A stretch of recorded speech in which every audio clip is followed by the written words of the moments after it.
자, 하나님의 귀한 은혜 가운데 하나님을 경배하는 우리 모두에게 하나님의 축복이 함께하기를 간절히 바랍니다.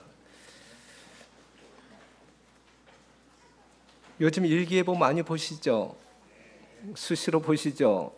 예. 우리 집사람이 오늘 아침에 이 일기예보를 보다가 우리 교인들이 오늘 적게 오겠네 이제 이래. 왜 그랬더니 뭐 비도 올 것 같고 뭐 등등등등. 그래서 제가 뭐라고 대답했을 것 같아요?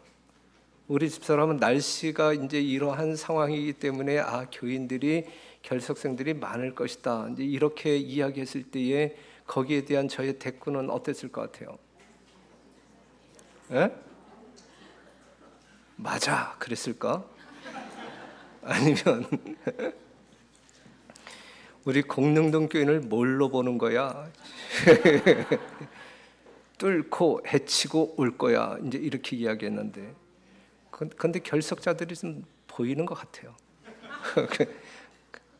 다른 볼 일이 있어서 다른 교회에 출석하고 있는 거라 생각되어지는데, 여하튼 오신 여러분 모두에게 하나님의 놀라운 축복이 함께하기를 간절히 바랍니다.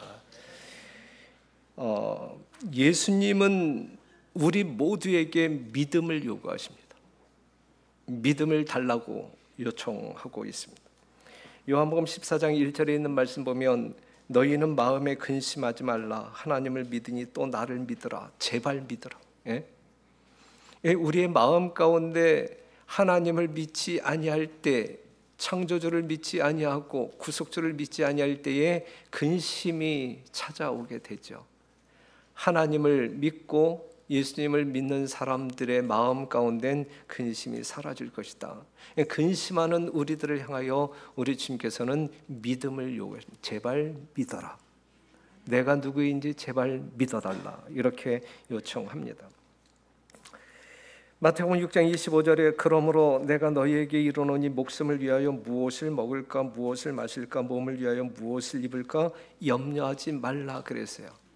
우리의 일상적인 어떤 그 삶의 필요를 그것 때문에 염려하지 말라.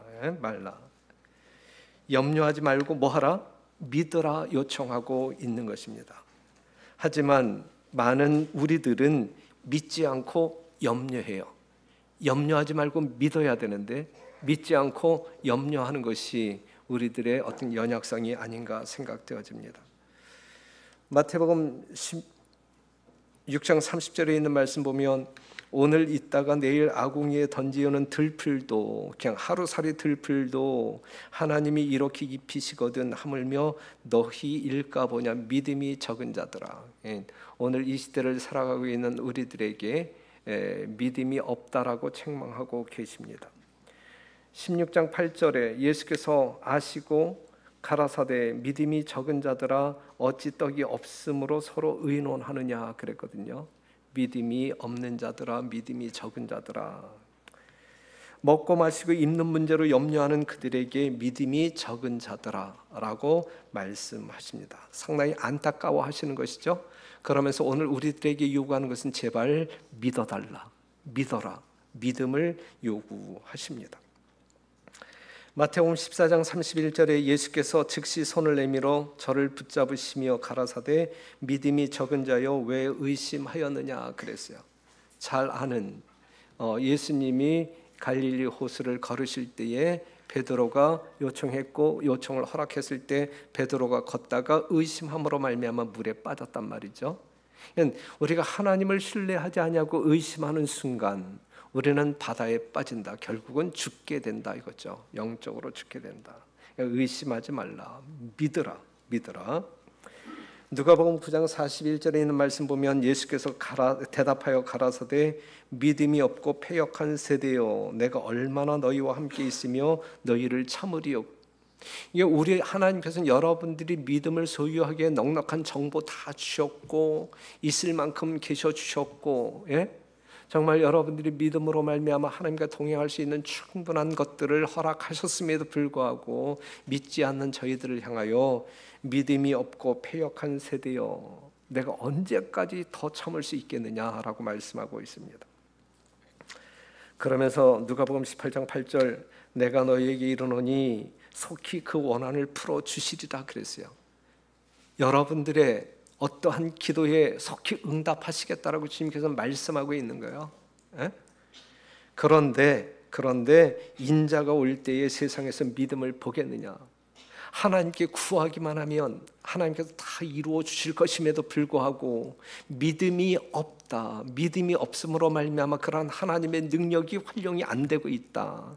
인자가 올 때에 우리를 만나러 오실 때에 너희 중에서 믿음을 보겠느냐 그랬는데, 사랑하는 성도 여러분, 우리 공릉동교회 성도 여러분, 여러분들 심령 가운데 하나님께서 요구하시는 믿음이 무엇인지 분명히 이해하시고 하나님이 찾고자 하는 그 믿음을 나타내 보일 수 있는 살아있는 성도의 삶을 이 마지막 시대에 살게 되시기를 간절히 바랍니다.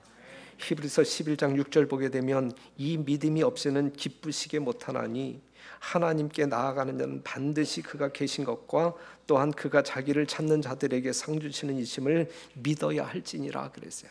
믿음이 없이는, 이러한 믿음이 없이는 하나님을 기쁘시게 할 자 아무도 없단 말이죠. 그렇기 때문에 믿어야 할지니라, 믿어야 할지니라, 우리 지금 계속적으로 강조하면서 우리의 믿음을 요청하고 있습니다. 우리 모두는 그 믿음을 가지고 있는가? 오늘 이 시간에 생각해 볼 주제라고 생각합니다.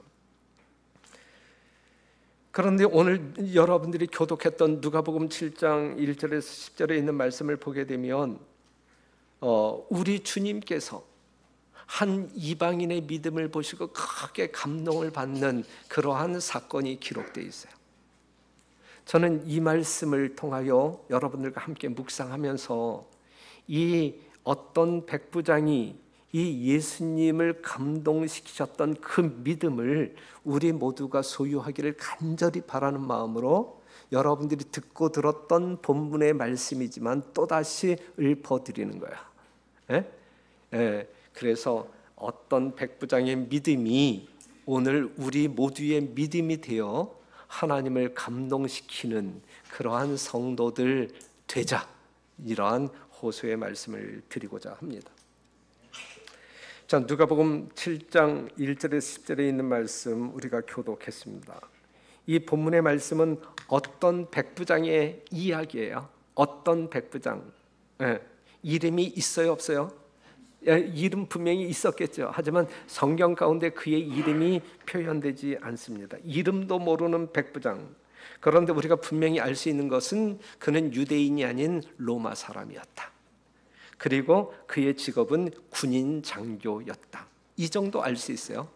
그리고 추측할 수 있는 것은 제국 로마의 우상 숭배 환경에서 태어나 교육받은 사람이고 자란 로마 사람이기 때문에 하나님과 무관하지 않았을까. 하나님을 믿는 이 유대인의 신앙과는 전혀 거리가 먼 그러한 사람 아니었을까, 이렇게 추측할 수 있는 거예요. 그런데 그렇게 생각되는 사람이 믿음으로 말미암아 예수님을 감동시켰다라는 이야기예요.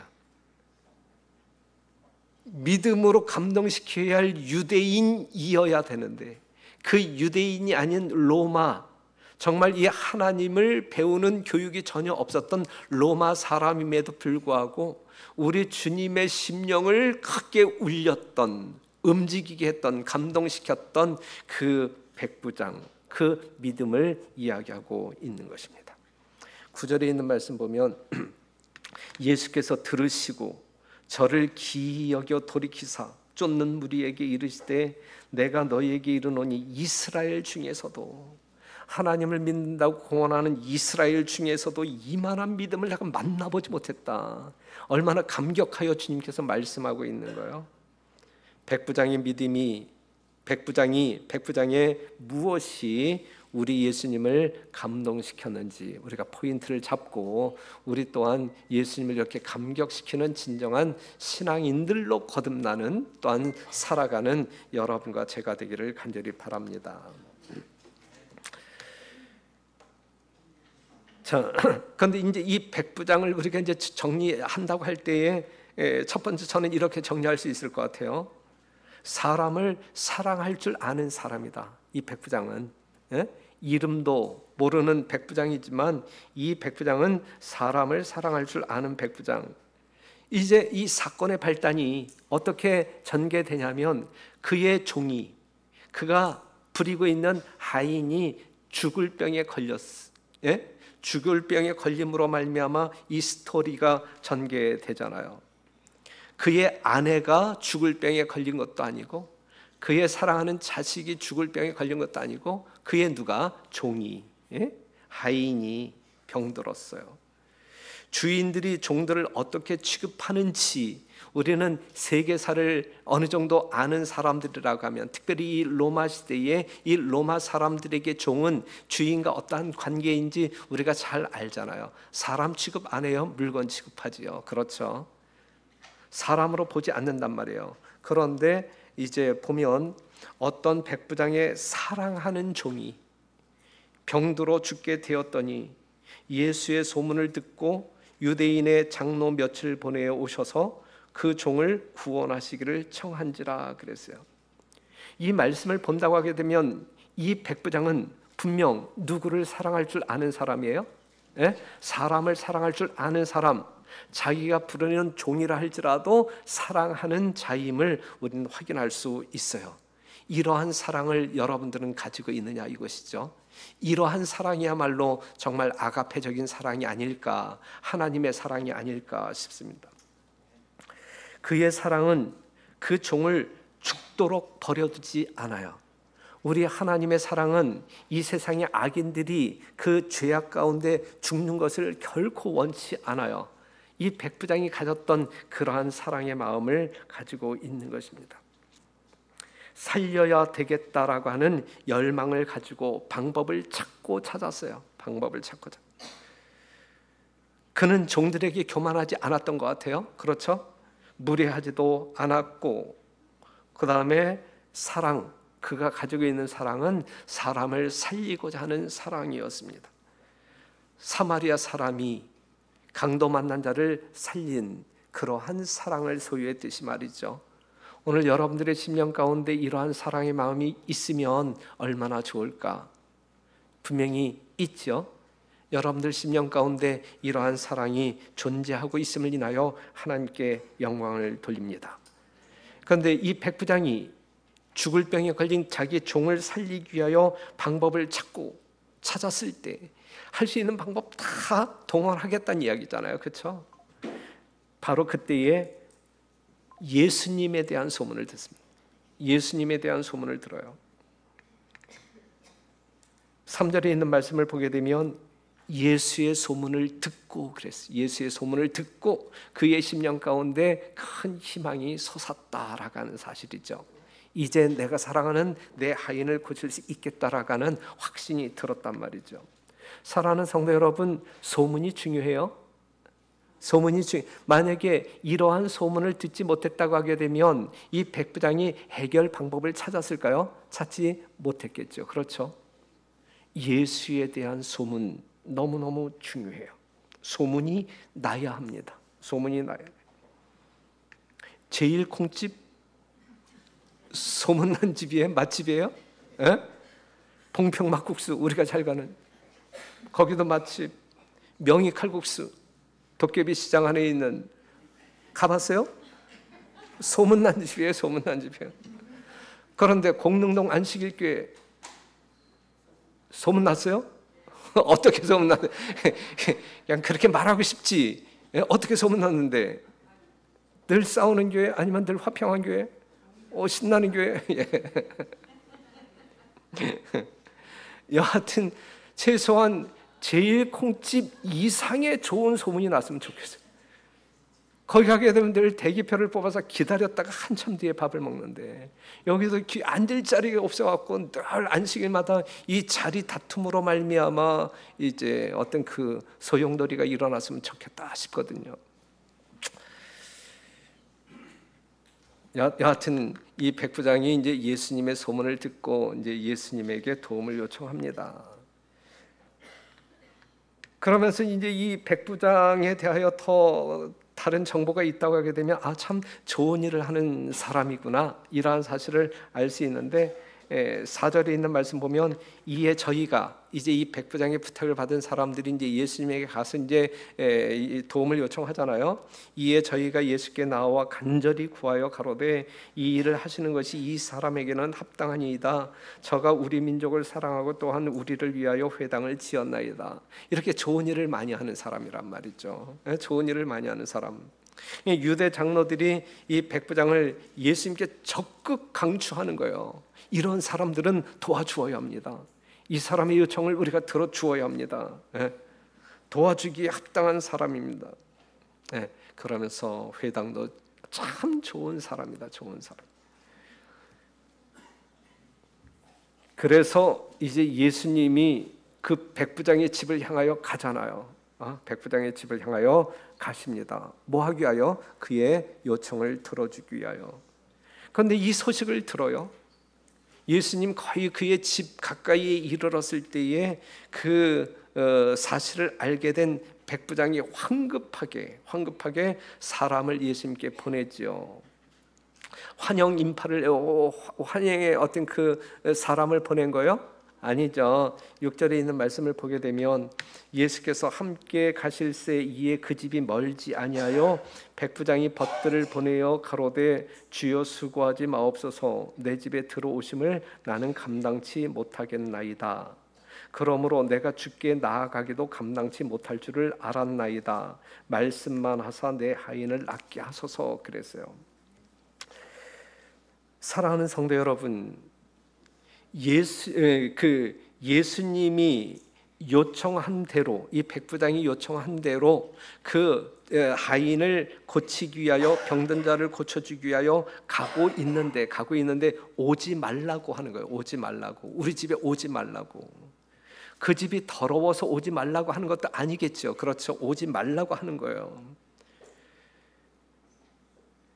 예수님이 크게 감동을 받는 장면이 바로 여기에 있어요. 무엇 때문에? 예? 예수님이 이 백부장에게 감동을 받는 장면이 하인이라 할지라도 사람 취급을 받지 못하는 이 하인같이 미천한 사람일지라도 너무너무 사랑하는 그러한 어떤 그 백부장의 마음 때문에 예수님이 감동을 받았을까? 아니면 자기와 무관한 종교인들에게 회당을 지어주고 좋은 일을 행한 그 선한 행위 때문에 예수님이 그 백부장에게 감동을 받았는가? 그건 아닌 것 같아요. 그렇죠? 말씀을 보게 되면 그것들 때문이 분명히 아니었어요. 우리가 이 세상을 본다 할지라도 하나님을 믿지 아니한다 할지라도 선한 일을 하는 사람들은 참 많이 있잖아요. 예수님을 모르는 사람들임에도 불구하고 가난한 사람들을 위하여 선뜻 몇 억씩 이렇게 기부하고, 그 다음에 아주 좋은 일에 써달라고, 이렇게 건물도 지어주는 사람들 참 많이 있잖아요. 그러한 뉴스를 볼 때마다 신앙을 하고 있는 우리들이 상당히 부끄럽지 않습니까? 더군다나 이 목회의 직분에 있는 저 자신이 저보다 훨씬 좋은 일을 하고 있는 그러한 사람들에 대한 이 선한 미담을 듣게 될 때에 상당히 부끄러움을 이렇게 느낄 때가 한두 번이 아니죠. 하나님을 모르는 사람들도 얼마든지 다른 사람들을 감동시키기에 넉넉한 선한 일들을 많이 한단 말이죠. 그러한 것 때문에 백부장의 그러한 것 때문에 예수님이 크게 감동을 받았는가? 아니란 말이에요. 그것 때문에 감동받은 것은 아니란 말이죠. 물론 칭찬할 만한 그러한 일이었겠죠. 예수님이 백부장에게 감동받은 것은 무엇이었을까? 무엇 때문이었을까? 이 백부장은 누구를 믿는? 예수님을 믿었던 그러한 존재였음을 우리는 확인할 수 있어요. 예수님을 크게 감동시킨 것은 그의 믿음이었다. 자, 6절에 있는 말씀을 볼게요. 예수께서 함께 가실새 이에 그 집이 멀지 아니하여 백부장이 벗들을 보내어 가로되 주여 수고하지 마옵소서 내 집에 들어오심을 나는 감당치 못하겠나이다. 그러므로 내가 주께 나아가기도 감당치 못할 줄을 알았나이다. 주님께서 오는 것도 내가 감당치 못할 것이고 내가 주님께 가까이 나아가는 것도 감당치 못할 사람입니다. 나는 말씀만 하사 내 하인을 낫게 하소서 그랬어요. 내 집에 들어오심을 감당치 못하게. 여러분들이 목사가 여러분들의 가정을 방문할 때 감당치 못함으로 말미암아 방문 거절하는 성도들 그거 아니죠. 그 이유 제가 잘 알아. 그 이유 분명히 아는데 내가 이 정도로 대접받고 사는 사람은 아닌 것 같아. 그런데도 목사를 거절해. 그렇죠? 그다음에 식당에 갔을 때에 이 목사 주변에 사람들이 잘 앉기를 꺼려하는데 만약에 이렇게 존경의 마음 때문에 이 백부장이 이 예수님에 대하여 이 마음을 가지고 그랬다고 하게 되면 내가 그냥 이렇게 넘어갈 수 있는데 그렇지 아니하고 왠지 불편해. 제대로 삼키지 못할 것 같아. 이러한 것 때문에 제 주변을 피한다고 하게 되면 상당히 불쾌하죠. 담임 목사를 불쾌하게 만드는 성도 되지 않게 되기를 바랍니다. 담임 목사 불쾌하게 만들면서 하늘 갈 사람 있을까? 여하튼 지금 이 백부장의 마음을 우리가 표현한다고 하게 되면 이 백부장에게 이 예수님은 너무너무 큰 분이야. 감당하기 힘든 너무너무 큰 분이야. 전지전능하신 하나님의 존재에 대한 전폭적인 신뢰의 마음을 지금 드러내고 있는 것이거든요. 감당치 못하겠다라고 하는 그의 마음은 거룩한 경외심을 이야기하고 있는, 너무너무 거룩하여 너무너무 크고 존귀하여 어찌 내가 감히, 나 같은 죄인이 어찌 감히 이 예수님을 집으로 맞이할 수 있으며 내가 예수님의 그림자라도 밟을 수 있을까? 만부당한 이야기다. 지금 이 백부장의 마음을 여러분들이 이해할 수 있겠죠? 이건 말로 형언하기 힘든 아주 지극한 경외심이 가득 차 있다라는 사실을 말해주고 있어요.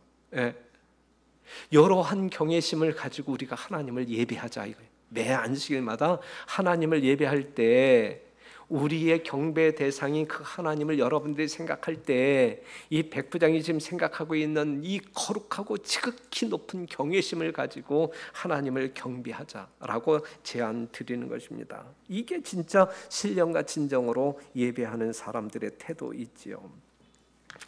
하나님 앞에서 자신의 무가치함을 보게 될 때 하나님 앞에 굴복할 수밖에 없는 이 백부장의 심령을 조금이라도 헤아렸으면 좋겠어요. 다니엘서 10장 7절에서 9절에 있는 말씀을 보게 되면 계시 중에 다니엘이 하나님을 보았을 때 자기는 아무것도 아님을 알게 돼요. 자기가 아무것도 아님을 알게 돼요. 8절, 그러므로 나만 홀로 있어서 이 큰 이상을 볼 때에 내 몸에 힘이 빠졌고 나의 아름다운 빛이 변하여 썩은 듯하였고 나의 힘이 다 없어졌으나 그랬거든요. 하나님의 영광을 바라보는 사람들의 자세, 자기 자신은 털끝만큼도 내세울 것이 없는, 완전히 하나님의 거룩함, 능력 앞에 굴복할 수밖에 없는, 지극히 존귀한 경외심을 가지고 하나님을 대할 수밖에 없는 그러한 상태로 전환된다니까요. 그렇기 때문에 여러분들 심령 가운데 거하시는 우리 하나님에 대한 여러분들의 태도가 바로 이 백부장의, 그 다음에 이 다니엘이 하나님을 보았을 때에 경험했던 이러한 경험이 오늘 우리들의 경험이어야 돼요. 하나님의 거룩을 우리가 접했을 때에 썩은 듯 죽은 듯 자기 자신을 결코 내세울 것이 없는 완전한 굴복자, 오직 하나님의 영광만을 위하여 존재하는 그러한 순간, 그것이 우리들의 마땅한 태도라 생각되어집니다. 백부장은 예수님 앞에서 그런 사람이었어요. 그런 사람이 그렇게 느꼈어요. 아무것도 아닌 무가치한 사람. 그러기에 예수님을 향한 그의 마음은 어떠할까?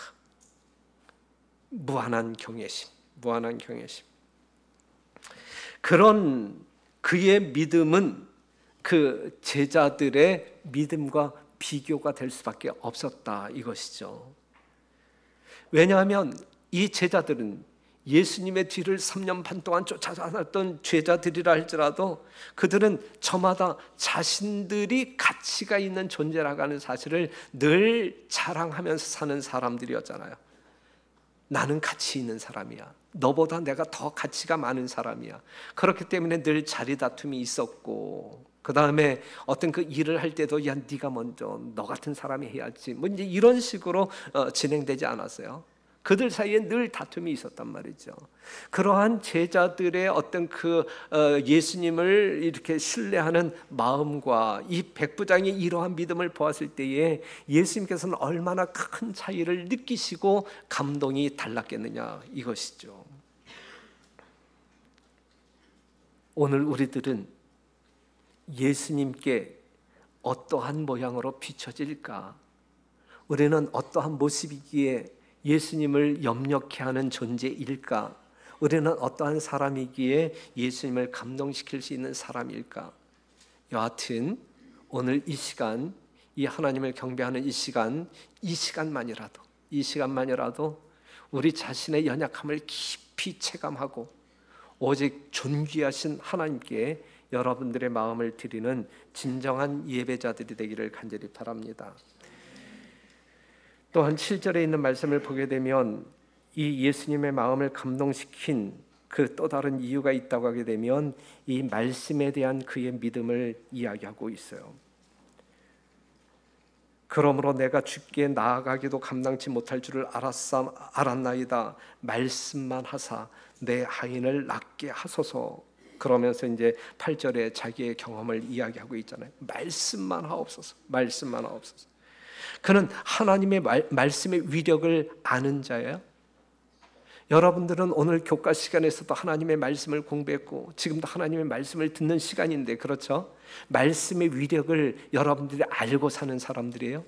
하나님의 말씀의 위력을 우리가 알고 신앙생활을 하는 사람들인가요? 이 백부장은 말씀의 위력을 아는 사람이었어요. 말씀은 어떠한 위력이 있나요? 골수를 쪼개는 위력이 있나요? 예? 그 이전에 우리가 시편 33편 9절에 있는 말씀을 보게 되면 저가 말씀하심에 이루었으며 명하심에 견고히 섰도다. 뭘 이야기하고 있어요? 창조를 이야기하고 있는 거예요. 여러분들이 아시는 바대로 태초에 하나님이 천지를 창조하시니라. 천지를 창조하신 하나님이 무엇으로 창조했느냐? 말씀으로. 말씀하심에 명하심에 없던 것이 존재하잖아요. 무에서 유가 창조되잖아요. 예?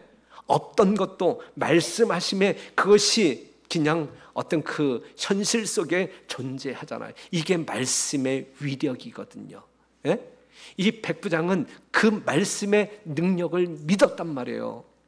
그렇기 때문에 말씀만 하옵소서 그리하면 내 종이 낫겠나이다. 이 믿음을 지금 담대하게 표현하고 있는 거예요. 이 믿음이 우리 예수님을 얼마나 감동시켰느냐 이거죠. 감동했어요, 안 했어요? 예수님이 감동했어요, 안 했어요? 감동했단 말이에요. 마리아가 누가복음 1장 37절에 대저 하나님의 모든 말씀은 능치 못하심이 없다. 이것이 우리들의 고백이어야 돼요. 그렇죠? 하나님의 말씀은 능치 못하심이 없다. 마태복음 8장 26절 예수께서 이르실 때 어찌하여 무서워하느냐 믿음이 적은 자들아 하시고 곧 일어나사 바람과 바다를 꾸짖으시는데 아주 잔잔하거늘. 예.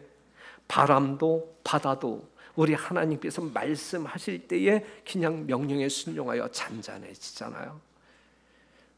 사랑하는 성도 여러분, 먼 곳에 있는 예수님을 먼 곳에 있다 생각하지 않고 사는 여러분 되시길 간절히 바라요. 네? 지금 여러분들이 하늘에 있는 하나님을 경외하고 있어요? 아니면 지금 여러분들 옆에 있는 하나님을 경배하고 있어요? 아니면 여러분들 심령 속에 살아계시는 하나님을 경배하고 있어요? 여러분들이 경배하고 있는 하나님은 여러분들에게서 어느 정도 먼 거리에 있는 분이십니까? 늘 우리와 함께 하시는 그 하나님을 경배하는, 그리하여 그 하나님과 늘 즐겁게 행복하게 대화하는 살아있는 성도 여러분들의 믿음이 되시기를 간절히 바랍니다. 그는 예수님의 말씀에 능력이 있음을 분명히 믿었어요. 그렇기 때문에 말씀만 하옵소서 이렇게 말할 수 있는 거예요. 말씀의 위력을 믿는 사람들은 말씀만 하옵소서 이렇게 말할 수 있고, 하나님께서 말씀하셨으니 난 그냥 순종한다, 이러한 어떤 삶의 태도를 가질 수 있는 것이거든요.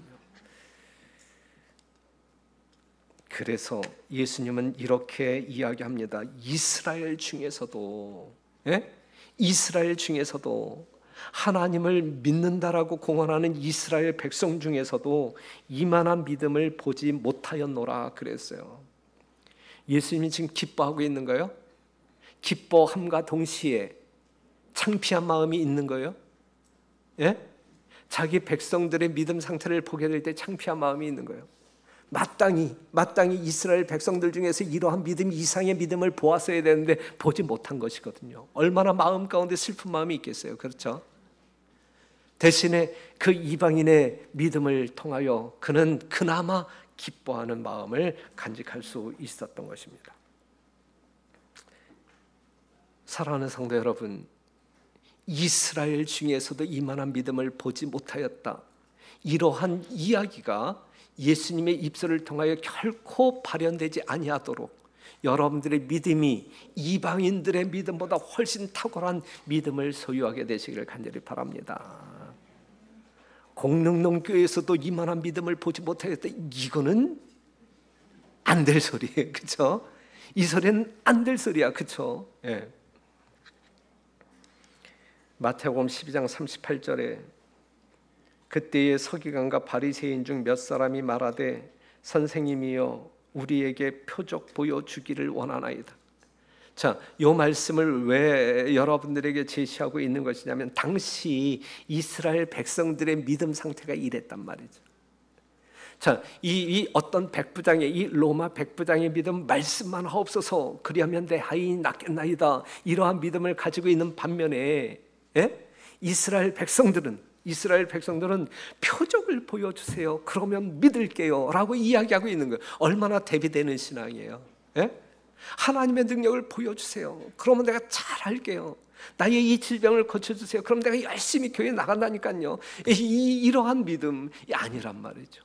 하나님의 말씀을 믿는, 하나님의 말씀을 붙잡는, 그리하여 그 말씀의 능력을 우리의 순종하는 삶을 통하여 경험하는 여러분들이 되어야 되지 않겠습니까?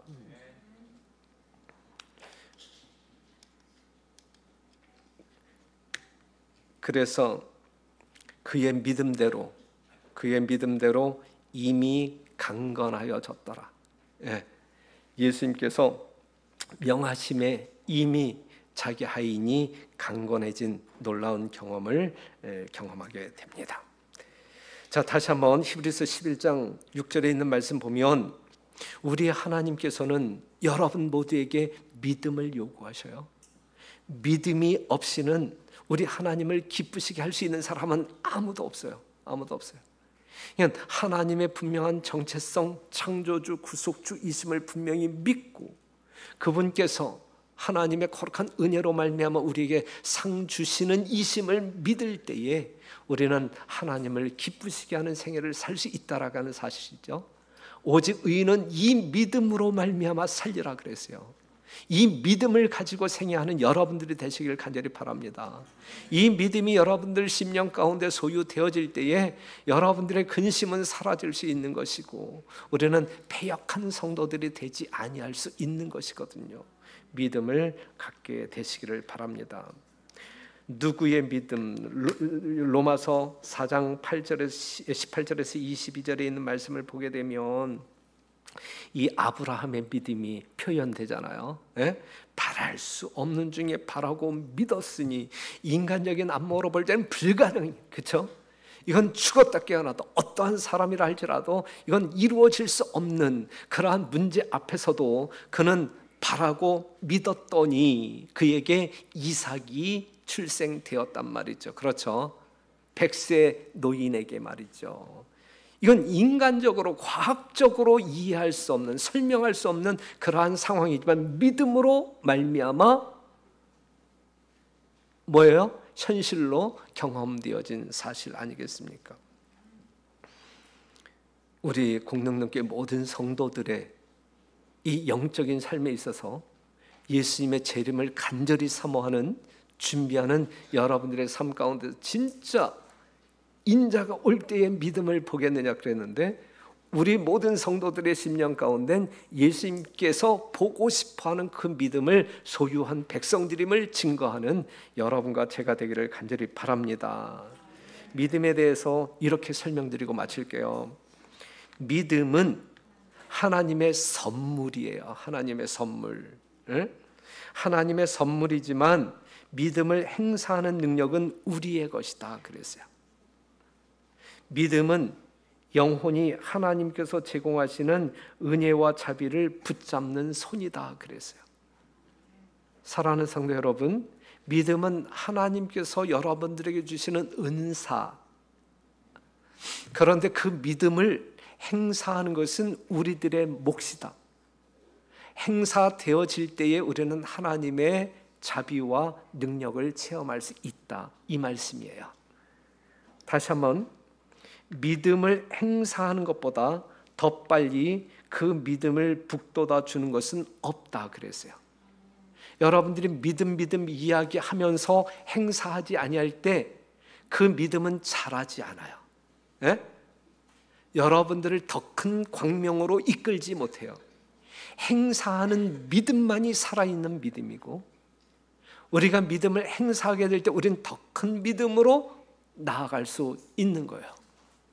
그러니 사랑하는 성도 여러분, 믿기만 하면 된다, 믿음으로 말미암는 의, 잘못된 어떤 그 이해로 행동하지 아니하는 믿음, 그러한 믿음을 갖지 마시고 행사하는 믿음, 하나님께서 주신 믿음을 분명히 행사함으로 말미암아 하나님의 능력을 체험하고 하나님께 영광을 돌리는 여러분과 제가 되기를 간절히 바라면서 말씀을 마치겠습니다.